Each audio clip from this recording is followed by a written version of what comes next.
Chandrababu monitor చేశాడు, Lokesh monitor చేశాడు దాడిని. కరెక్ట్గా చెప్తున్నా నేను. చంద్రబాబు లోకేష్ మానిటర్ చేశారు దాడిని. 7 గంటల సేపు నా ఇంటి దగ్గర దాడి జరిగింది. 7 అవర్స్ పోలీసులు ఉన్నారు అక్కడ. ఎందుకన్నా ప్రజాస్వామ్యంలో ఏం కావాలి చెప్పండి, నాకు అర్థం కాల. 5 గంటలకు వచ్చి 12 గంటలకు వెళ్ళారు.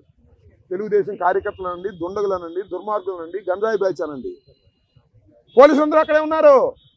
వాళ్ళ సమక్షంలోనే దాడి జరిగింది, వాళ్ళ రక్షణలోనే దాడి జరిగింది. మీ అందరికీ తెలుసు, నేను ప్రత్యేకంగా చెప్పాల్సిన అవసరం లేదు. బట్ నేను 11వ తారీఖున రాత్రి 10:20 నిమిషాలకు నేను అరెస్ట్ అయిన దగ్గర నుంచి ఇప్పుడు వరకు ఏం జరిగిందో బయట ప్రపంచంలో నాకు లిటిల్ నాలెడ్జ్ ఉంది. అంటే పేపర్ నాలెడ్జ్ తప్ప నాకు ఎవరు ఏమీ నాలెడ్జ్ ఇవ్వలేదు.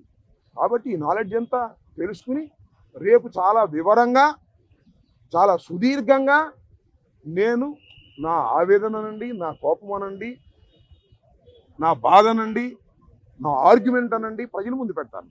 ఎందుకంటే ప్రజల ముందు ఎందుకు పెట్టాలంటే ప్రజలకు అర్థం కావాలి నేనేమిటో తెలుసు.